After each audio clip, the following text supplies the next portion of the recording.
Mi esposa es una simple ama de casa, no entiende de estas cosas, le aseguró mi esposo a su jefa. Ella me miró, sonrió y dijo, entonces, ¿por qué no tomas tú su puesto de director? El murmullo del restaurante Alcalde era una sinfonía cuidadosamente orquestada de éxito. El tintineo de las copas de Riedel contra los dientes de comensales que hablaban de fusiones y adquisiciones, el roce de la seda y el casimir, el aroma complejo de la birria tatemada del chef Paco Ruano mezclándose con el perfume caro. Yo estaba sentada en medio de esa sinfonía, pero me sentía completamente disonante, una nota fuera de tono. A la derecha de mi esposo, César, me sentía menos como una invitada y más como un accesorio de lujo que él había alquilado para la noche, silencioso, estéticamente agradable y destinado a realzar su propia importancia. César, mi esposo durante 8 largos años, estaba interpretando el papel de su vida.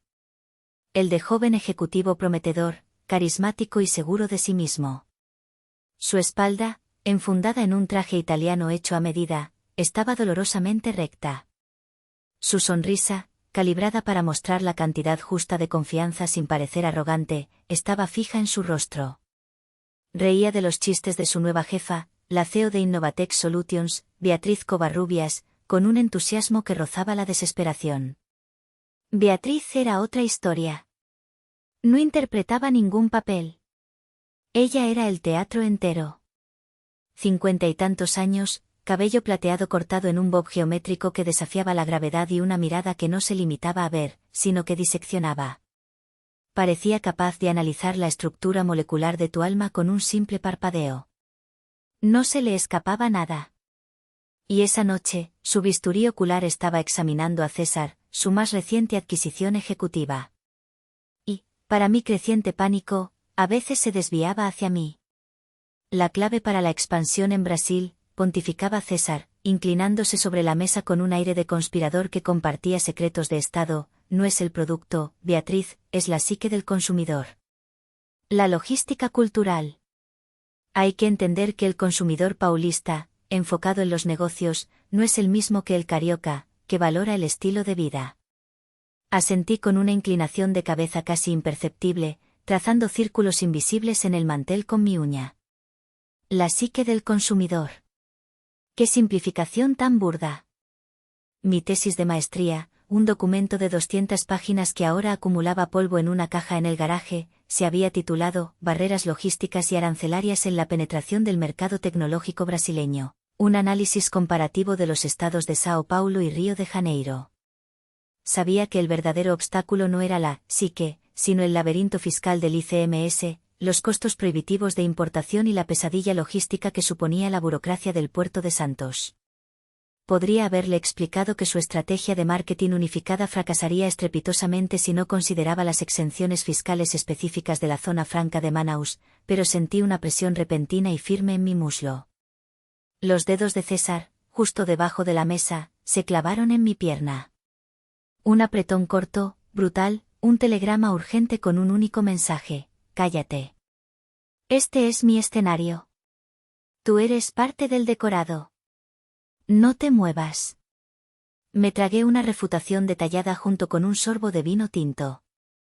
Era el pacto no escrito de nuestro matrimonio. Su carrera era una epopeya, digna de ser contada y celebrada. Mis conocimientos eran una colección de anécdotas, trivialidades para llenar silencios incómodos, pero nunca, jamás, para eclipsar su sol. La conversación, o más bien, el monólogo de César, continuó.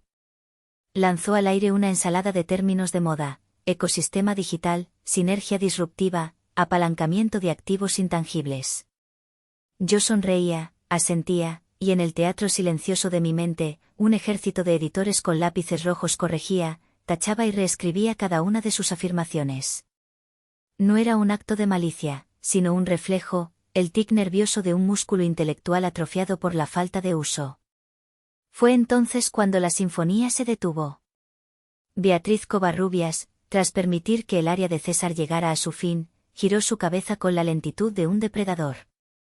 Sus ojos de obsidiana me encontraron y me retuvieron. Aldara, ¿verdad? Su voz era melódica, pero con un núcleo de acero. Ha estado usted muy silenciosa toda la noche. César nos ha ofrecido una fascinante visión desde dentro de la empresa, pero a menudo las perspectivas más valiosas vienen de fuera de la burbuja. Me encantaría saber qué opina usted de todo esto. El silencio que siguió fue absoluto y pesado. Los otros dos ejecutivos en la mesa, un tal Javier de operaciones y un Carlos de finanzas, bajaron la vista a sus platos como si de repente fueran el objeto más interesante del universo. Sentí el calor de sus miradas indirectas. Sentí el pánico irradiando de César como el calor de un horno. El apretón en mi pierna se volvió casi insoportable, un intento desesperado por mantenerme anclada en mi papel de esposa silenciosa. Vi cómo se apresuraba a rescatarme, a protegerme de la terrible tarea de tener una opinión. Oh, Beatriz, por favor, interrumpió, su risa sonando como un puñado de grava en una licuadora. No la ponga en un aprieto. Aldara es una artista en casa, una maga de la organización, pero los negocios. Hizo una pausa teatral, buscando la palabra que me definiera y, al mismo tiempo, me anulara. Digamos que no es su mundo. Se giró hacia mí, su sonrisa condescendiente, y me dio una palmadita en el dorso de la mano. El gesto, tan público, tan paternalista, fue como una bofetada. Luego, con la confianza de un domador que presenta a su animal más dócil, pronunció la sentencia que había estado escribiendo para mí durante 8 años. Mi esposa es una simple ama de casa, no entiende de estas cosas. Lo dijo al aire, al resto de la mesa, pero las palabras estaban dirigidas a mí. Eran los barrotes de mi jaula, recién pulidos y reforzados. Simple. Ama de casa. No entiende. Cada palabra era un clavo en el ataúd de la mujer que solía ser. El zumbido del restaurante se desvaneció, el sabor de la comida desapareció de mi lengua. Solo quedaba el eco de esas 3 ideas, la definición de mi existencia según el hombre que había prometido amarme. Mientras las palabras de César, simple ama de casa, flotaban como gas venenoso sobre la mesa, la escena del restaurante se disolvió en una niebla. Mi mente, en un acto reflejo de preservación, me sacó de allí y me llevó a un recorrido privado por el museo que había construido en mi interior durante los últimos 8 años. Un lugar silencioso, lleno de reliquias de una vida no vivida y ecos de humillaciones pasadas. La primera exhibición, la más grande y sobrecogedora, llevaba por título La carrera abandonada. Me vi a mí misma, con 26 años, una versión más luminosa y vibrante de la mujer sentada en el alcalde. Estaba de pie en el diminuto salón de nuestro primer apartamento, sosteniendo un sobre de cartón grueso. Dentro, en papel perjurado, estaba la culminación de años de esfuerzo, una oferta de trabajo como gerente de desarrollo de negocios para una startup tecnológica en plena expansión en la Ciudad de México. El salario inicial superaba en un 30% el de César. Era un cohete espacial, y yo tenía el boleto dorado en la mano. Recuerdo la conversación de esa noche con una claridad que duele. César me abrazó por detrás mientras yo leía la carta por enésima vez, como si temiera que las palabras se desvanecieran. Es absolutamente increíble, Aldara, de verdad que lo es, susurró contra mi cabello. Estoy tan orgulloso de ti. Sus palabras eran cálidas, pero sentí una tensión subyacente en sus brazos. Pero, ¿la Ciudad de México, justo ahora? Mi amor, apenas estamos empezando a construir nuestra vida aquí en Guadalajara. Mi puesto en Innovatec es sólido, tengo un camino claro. Mudarme ahora, sería como tirarlo todo por la borda y empezar de cero por ti. Podrías encontrar algo incluso mejor allí, le respondí, mi voz vibrando de emoción. Es el centro de todo, las oportunidades serían infinitas para los dos. Él se apartó, y su rostro adoptó una expresión de grave preocupación. Suspiró, un sonido largo y cargado de un peso que no era real, sino fabricado. Aldara, piensa en tu padre. El golpe fue bajo, y él lo sabía. Mi padre, un hombre brillante pero impulsivo, había perdido su pequeña constructora un año antes. La quiebra no solo se llevó sus ahorros, sino también su salud y su espíritu. El miedo a la inestabilidad, a apostar y perderlo todo, se había convertido en un fantasma que rondaba en mi subconsciente. Vi cómo el estrés y la presión de ese mundo casi destruyen a tu padre, continuó César, su voz ahora un susurro seductor y manipulador. Ese camino corporativo es una bestia que devora a la gente. Yo puedo protegernos de eso. Ya tengo un buen sueldo, una carrera estable. No necesitas lanzarte a esa jauría. Déjame ser tu roca, tu puerto seguro.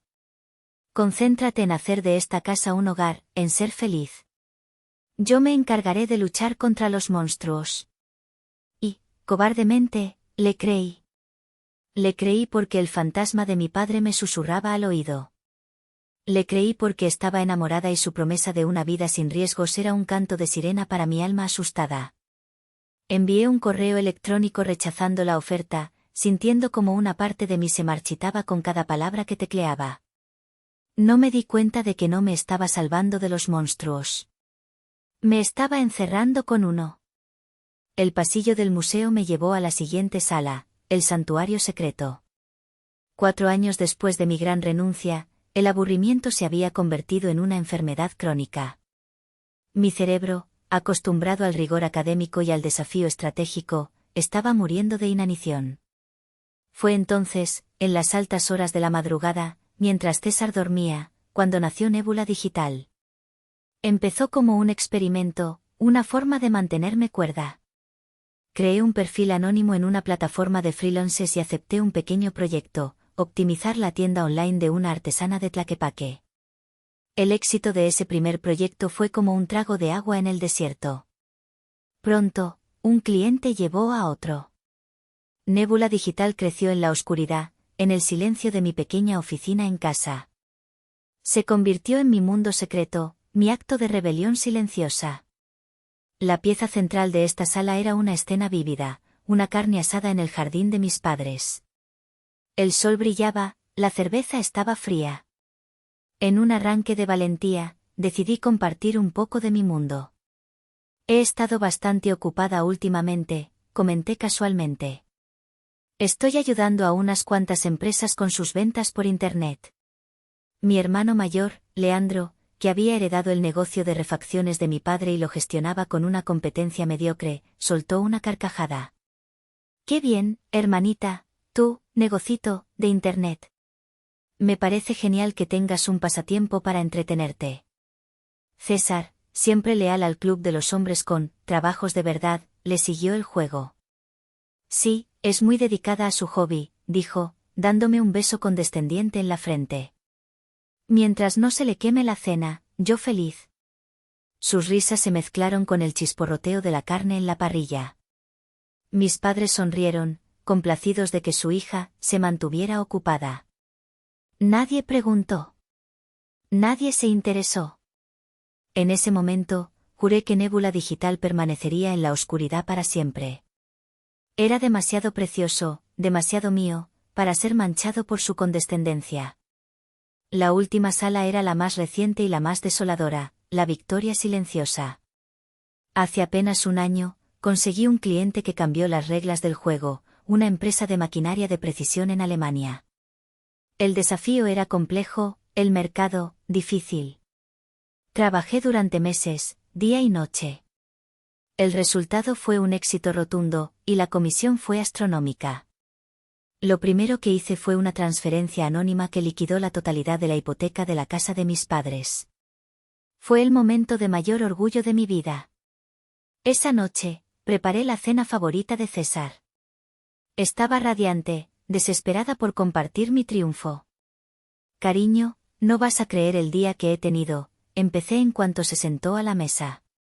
Espera un segundo, mi amor, me interrumpió, levantando un dedo mientras respondía un correo en su teléfono. Luego me cuentas. Te tengo noticias mejores. Beatriz, mi jefa de entonces, me ha nombrado líder del proyecto de expansión a Brasil, es mi gran oportunidad. Habló durante toda la cena. Sobre su brillantez, sobre su futuro, sobre el bono que seguramente recibiría. Cuando terminó, yo ya no tenía ganas de contarle nada. Mi victoria, un acto de amor y redención familiar, se quedó atrapada en mi garganta, sin sabor a nada. Una victoria que nadie vio, un logro que no existió. Una voz me sacó de mi trance. Era Beatriz Covarrubias. Aldara, ¿se encuentra bien? La miré, de vuelta en la mesa del alcalde, con 8 años de heridas invisibles pesando sobre mí.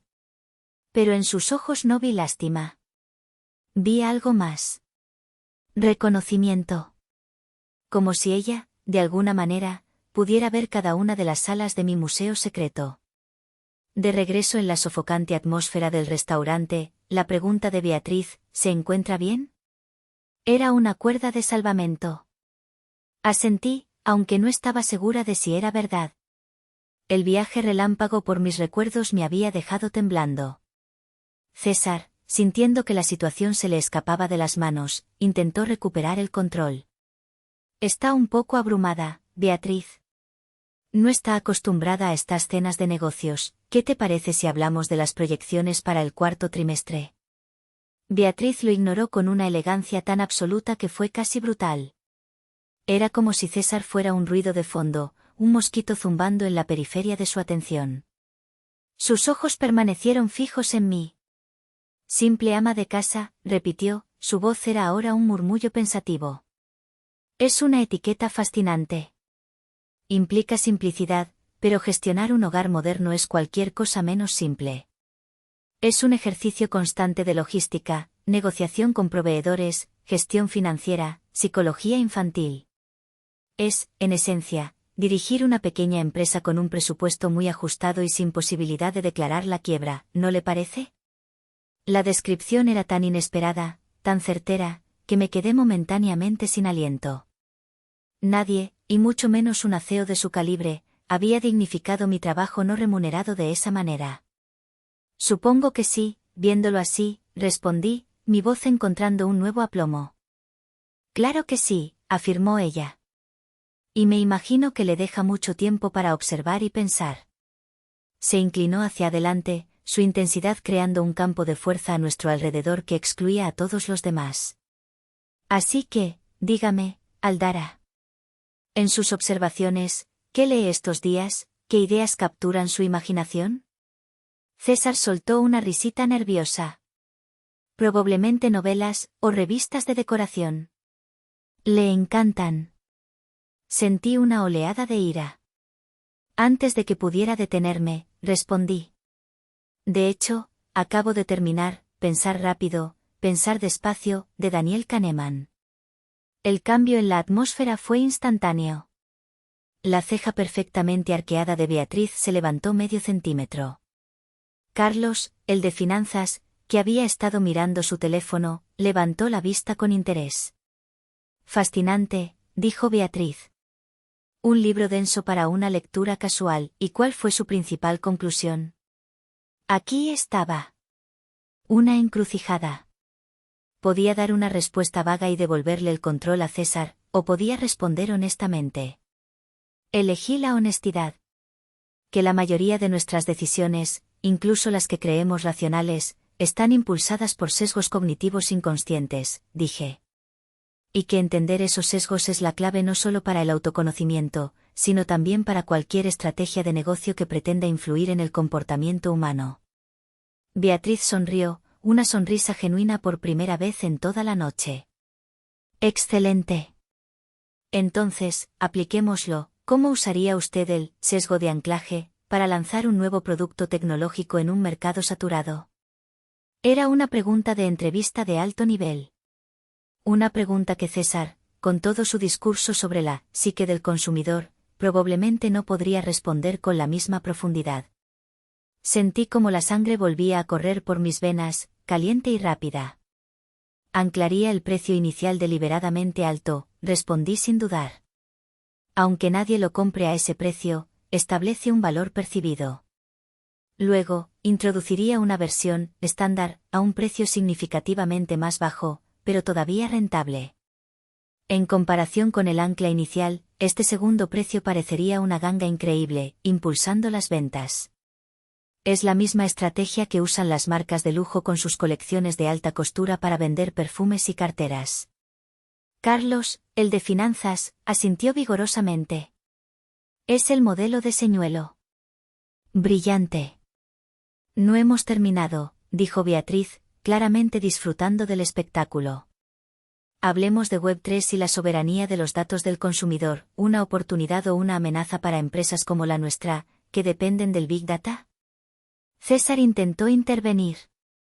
Bueno, la postura oficial de Innovatec es.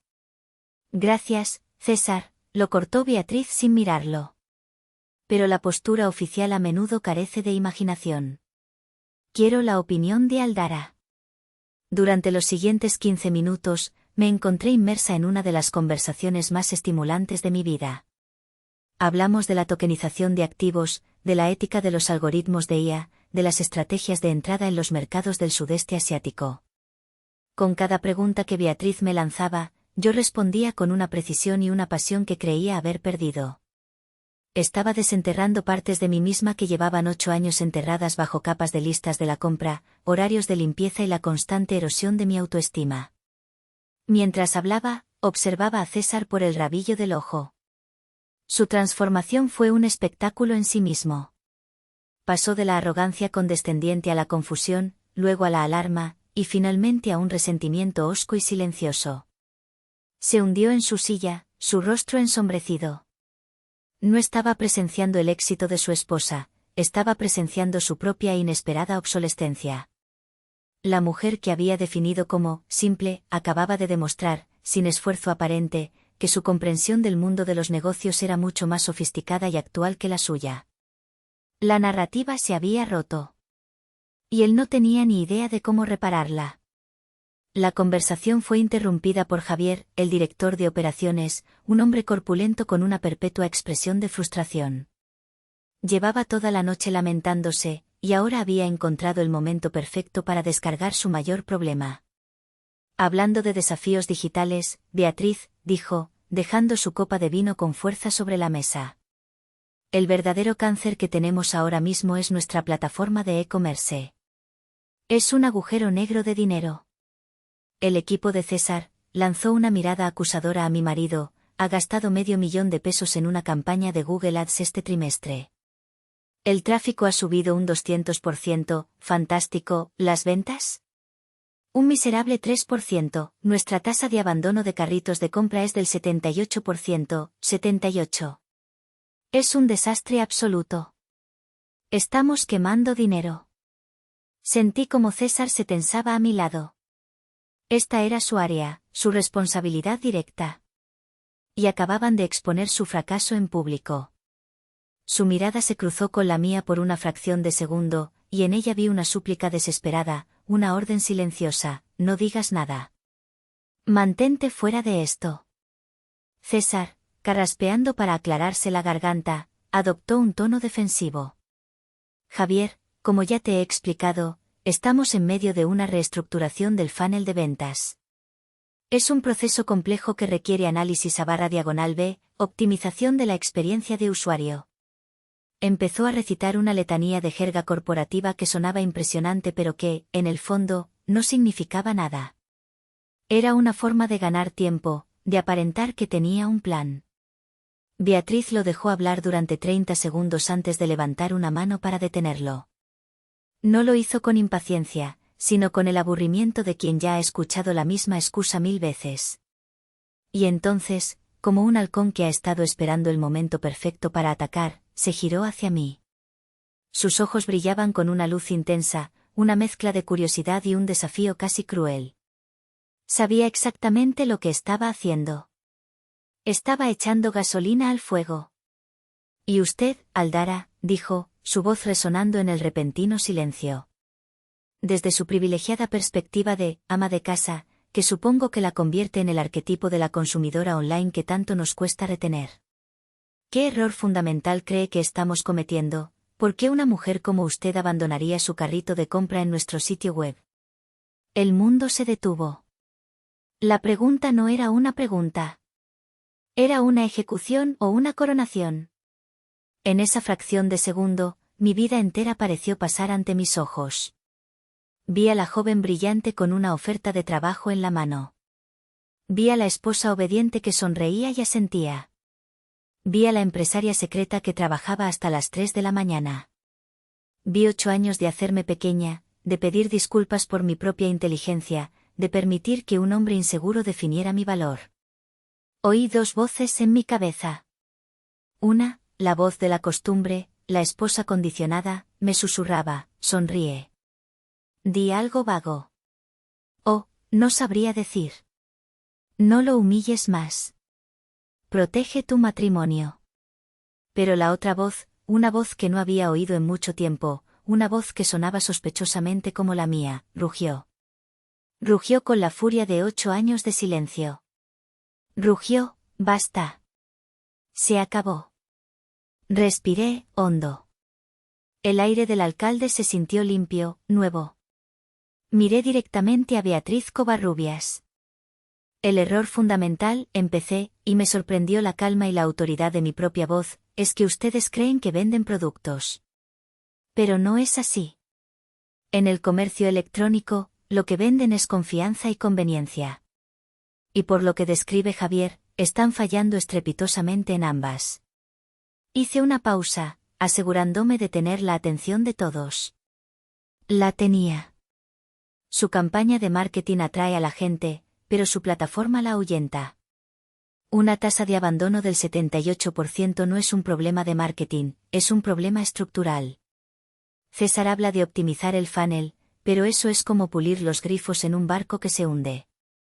Hay que reparar el casco. Señalé mi copa de vino con un dedo. Primero, la confianza. Cuando un cliente llega a la página de pago, está a punto de darle su dinero y sus datos personales. Si en ese momento ve costos de envío inesperados, si los sellos de seguridad no son prominentes, si se le exige crear una cuenta y dar más datos de los necesarios, está creando desconfianza. El cliente piensa, me están engañando. Y se va. Segundo, la conveniencia, ¿su plataforma está optimizada para móviles? El 60% de las compras se inician en un teléfono. Si el proceso de pago requiere hacer zoom, introducir datos en campos diminutos o esperar a que carguen imágenes pesadas, no es conveniente. Es una molestia. Y el cliente se va. Mi propuesta sería un ataque en 3 frentes, continué, sintiendo como las ideas de Nébula Digital fluían libremente. A. Transparencia radical, mostrar el costo final, con envío e impuestos, desde la primera página del producto. B. Pago sin fricción, implementar opciones de pago en un clic como Apple Pay y Google Pay, y una opción de comprar como invitado, muy visible. C. Psicología de la urgencia, usar temporizadores de oferta, notificaciones de stock bajo y testimonios de clientes en tiempo real para combatir la indecisión en el momento clave. Esta estrategia no es teórica, concluí, mirando directamente a César.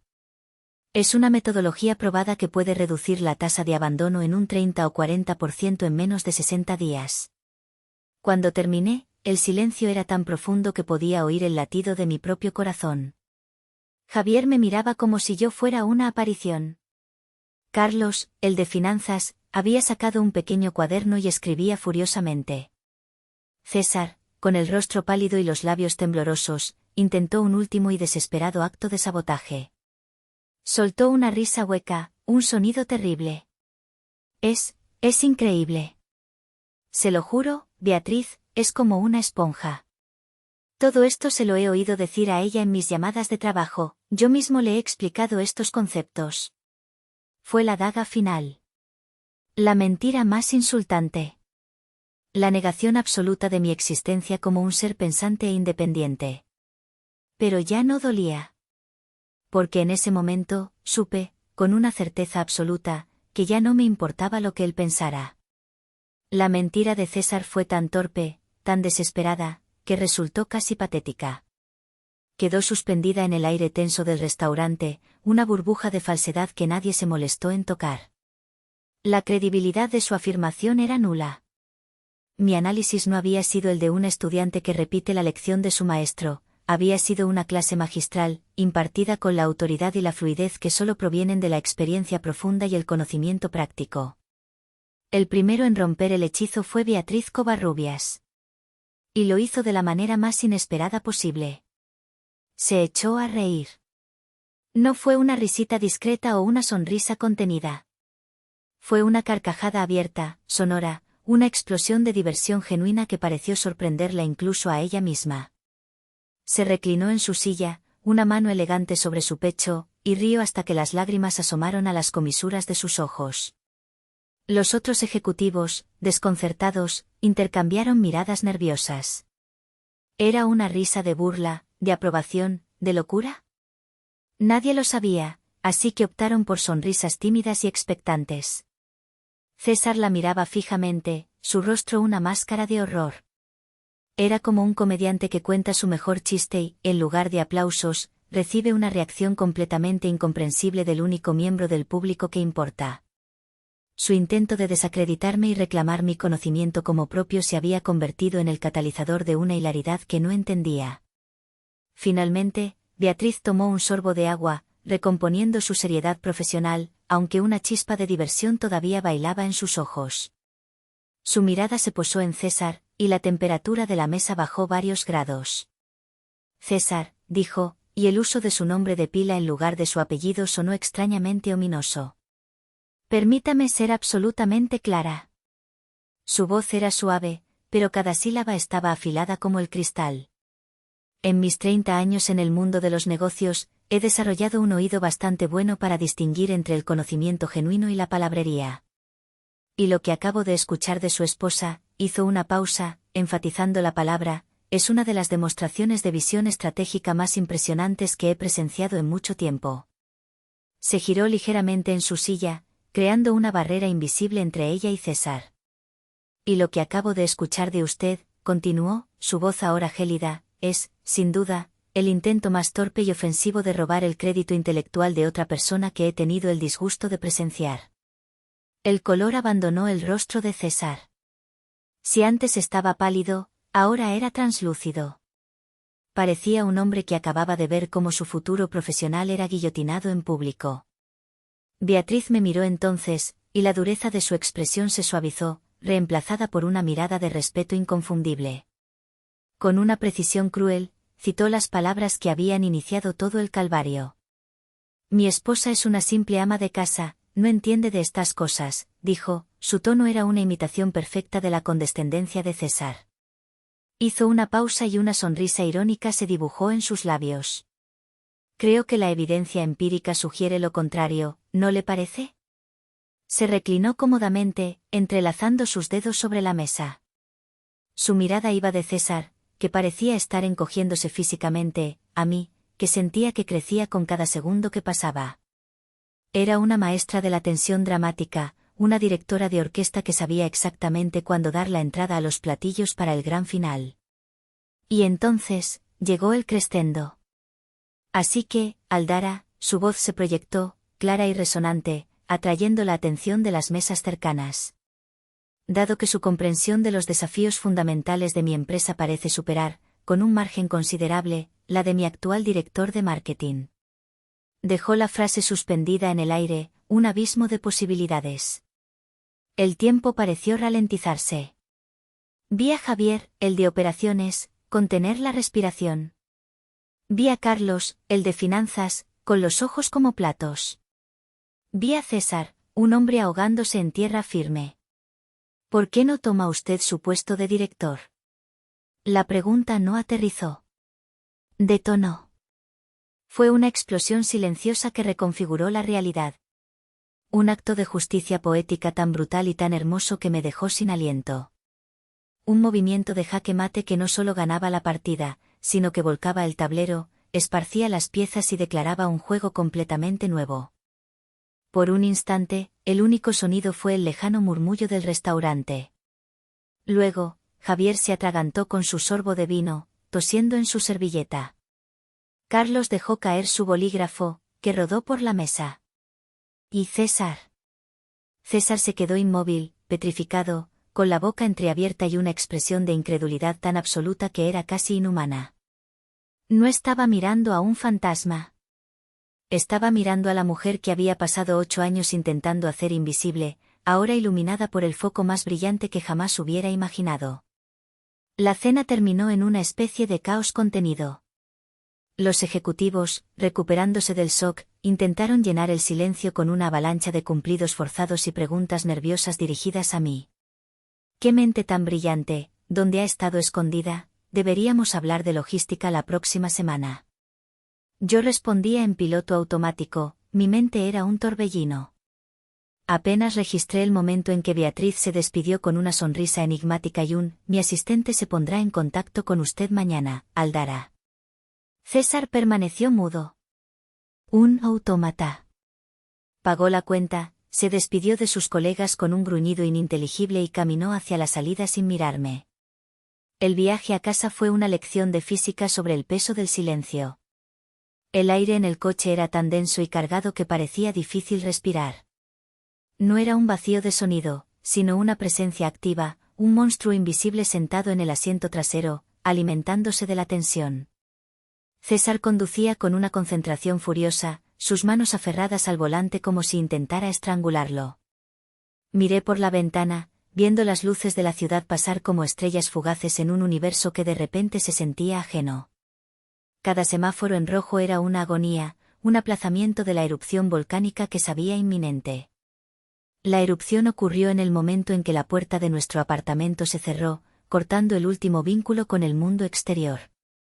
El sonido de las llaves de César estrellándose contra la pared fue como un disparo. Rebotaron con un chasquido agudo, dejando una pequeña muesca en la pintura blanca. ¿Qué demonios fue eso? Su voz no fue un grito, fue un rugido. Un sonido gutural, animal, que nunca le había oído antes. Se giró hacia mí, su rostro enrojecido, sus ojos inyectados en sangre. ¿A qué te refieres, César?, pregunté, y me sorprendió la calma de mi propia voz. La conmoción y la adrenalina de la noche me habían envuelto en una especie de capullo protector. No te hagas la inteligente conmigo ahora, Aldara, espetó, avanzando hacia mí hasta que casi pude sentir el calor de su ira. Me refiero a tu pequeño espectáculo, tu traición, ¿lo disfrutaste? ¿Disfrutaste destruyendo mi reputación, mi carrera, frente a la única persona que podía asegurarme un futuro en esa empresa? Lo observé, y por primera vez en mucho tiempo, lo vi con total claridad, sin el filtro del amor o la costumbre. No vi a mi esposo. Vi a un hombre aterrorizado, un niño cuyo juguete favorito le había sido arrebatado. No había ni una sombra de culpa en sus ojos, solo la indignación de un narcisista herido. Yo no destruí nada, César, dije con una tranquilidad que pareció enfurecerlo aún más. La verdad lo hizo.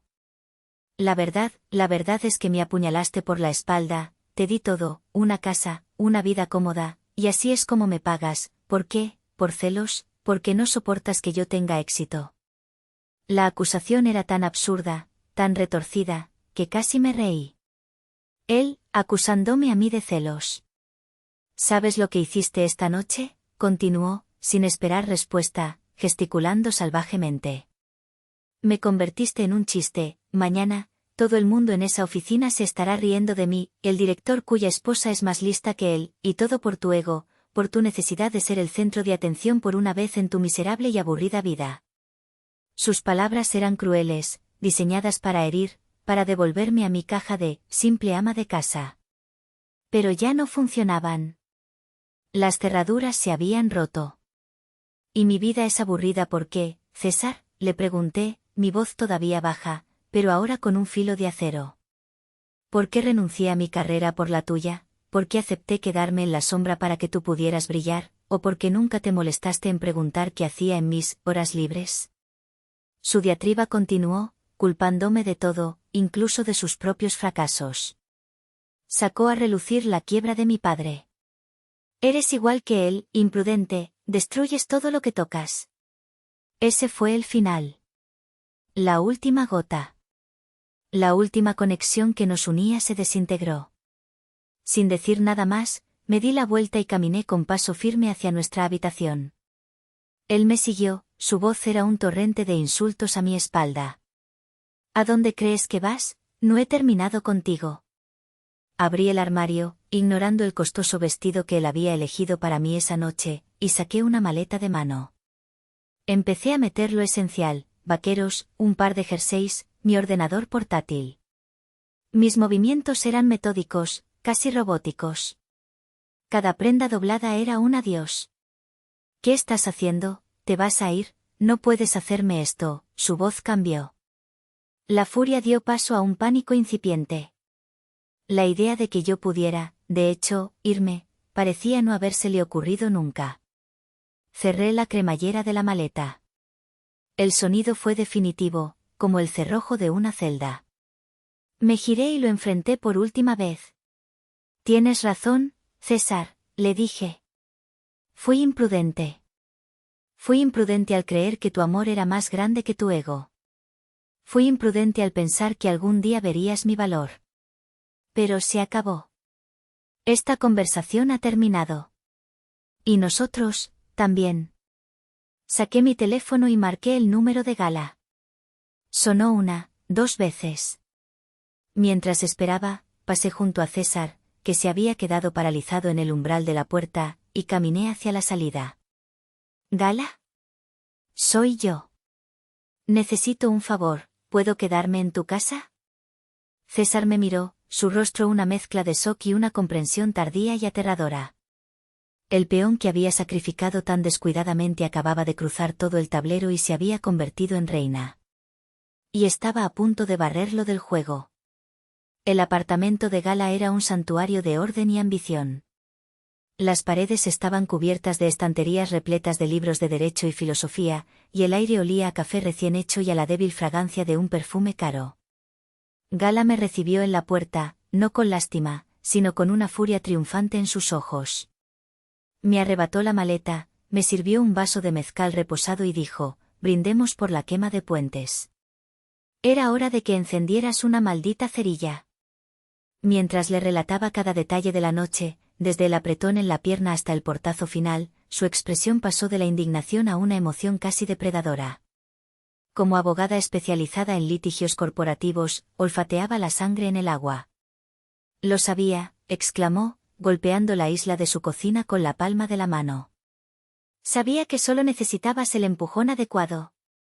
Pero ahora, fuera el modo víctima, Aldara. Entramos en modo estratega. Su energía fue un electroshock. Me sacó de mi aturdimiento y me obligó a pensar. Revisé tus correos y tu LinkedIn en cuanto colgamos, dijo, ya con su portátil abierto. Tienes una cita. Mañana. 10 de la mañana. Oficina de Beatriz Covarrubias. El asunto dice, continuación de nuestra conversación. Supongo que querrá formalizar la oferta, dije, el corazón acelerado ante la idea. Gala negó con la cabeza, sus ojos entrecerrados. No. No seas ingenua. Esto es más grande que eso. Beatriz Covarrubias no se arriesgaría a una demanda por despido improcedente de César solo por un capricho. La oferta en la cena fue una jugada de poder, una prueba. Quería ver si eras una leona o una oveja. Y pasaste la prueba con matrícula de honor. Pero el premio real no es el puesto de César. Me miró fijamente. El premio real, Aldara, eres tú.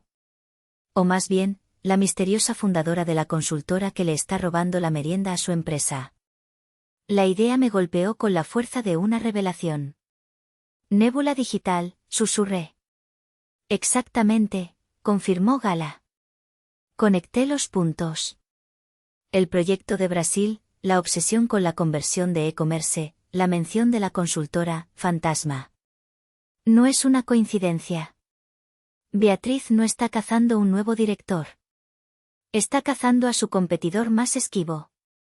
La cena fue una emboscada, y César fue el cebo. La magnitud de aquello me dejó sin aliento.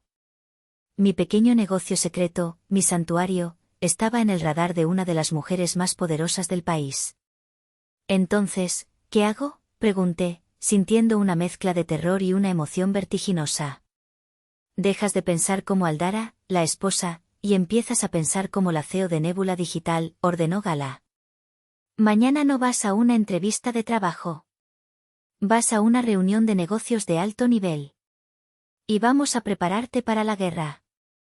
Las siguientes horas fueron las más intensas y lúcidas de mi vida. Transformamos el salón de Gala en un cuarto de guerra. En una pizarra blanca, desglosamos las fortalezas y debilidades de Innovatech Solutions. En mi portátil, proyectamos los informes de crecimiento de Nebula, las métricas de éxito, los testimonios de clientes. Calculamos una valoración preliminar de mi empresa, una cifra que me hizo sentir náuseas y vértigo al mismo tiempo.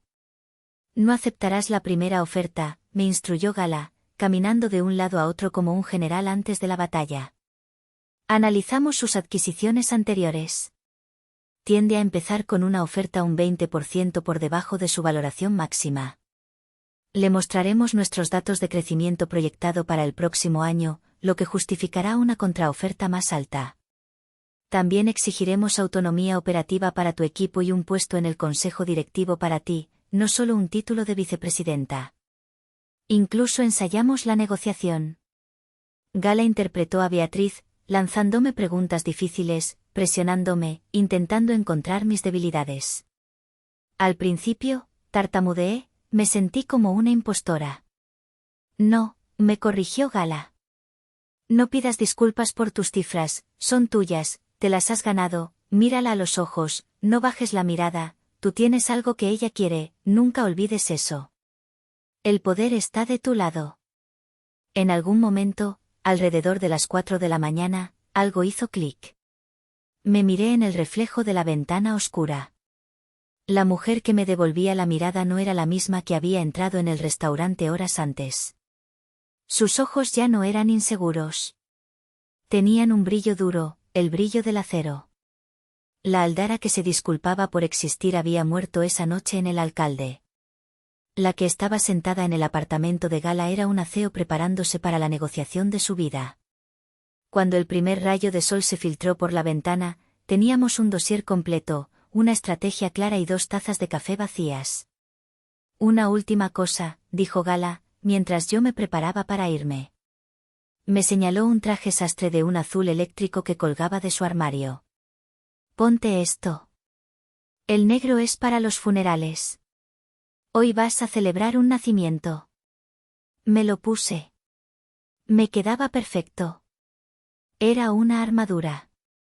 Al mirarme en el espejo, lo entendí. Ya no se trataba de vengarme de César. Él era un daño colateral, un recuerdo desagradable. Esto era sobre mí. Se trataba de reclamar la vida que había dejado en pausa durante 8 años. Y estaba lista. El silencio en el piso 40 de la Torre Innovatec era casi religioso. Las oficinas de Beatriz Covarrubias eran menos un lugar de trabajo y más una declaración de poder. Mármol blanco, acero pulido y un ventanal que ofrecía a Guadalajara como un mapa a sus pies. El aire olía a dinero y a decisiones irrevocables. Beatriz me recibió con un apretón de manos firme. Iba vestida de un blanco impecable, como una diosa griega de la estrategia corporativa. Me indicó que me sentara en una silla frente a su enorme escritorio de cristal. Aldara. Gracias por su puntualidad, comenzó, su cortesía tan afilada como sus tacones. Imagino que la noche de ayer fue, agitada. Fue educativa, respondí, mi voz sonando más segura de lo que me sentía. Ella sonrió, una sonrisa que no alcanzó sus ojos. Me gusta esa palabra. Bueno, no perdamos el tiempo en formalidades que ambas sabemos que son innecesarias. Sé que usted sabe que yo sé. Con un movimiento suave, giró el monitor de su ordenador hacia mí. Allí estaba, simple y elegante, el logo en espiral de Nebula Digital. Hablemos de esto, dijo. Hablemos de la razón por la que he dormido bastante mal los últimos 6 meses. El juego había comenzado. Nebula Digital ha sido una espina muy costosa en mi costado, continuó. Ágil, anónima, endiabladamente eficaz. Ha redirigido contratos que considerábamos nuestros. Ha hecho que mi equipo de marketing, dirigido por su esposo, parezca un grupo de aficionados. Mi ex esposo, la corregí suavemente. Fue la primera vez que lo dije en voz alta, y se sintió liberador. Beatriz arqueó una ceja, un gesto de aprobación. Anotado. Mi equipo de inteligencia de mercado es el mejor, pero usted los ha eludido durante casi 2 años. Fue pura casualidad. Un análisis de metadatos cruzados vinculó la dirección IP de su casa con la administración de varias campañas de alto rendimiento de Nebula. Cuando vi el nombre de César en nuestra nómina, y su perfil académico, inactivo, sospeché. La cena de anoche fue una apuesta calculada. Y usted, Aldara, resultó ser un premio mucho mayor de lo que esperaba. Abrió una elegante carpeta de cuero que estaba sobre la mesa. Así que olvidemos la farsa del puesto de director. Eso es un insulto a su inteligencia. Innovatec no quiere contratarla como empleada.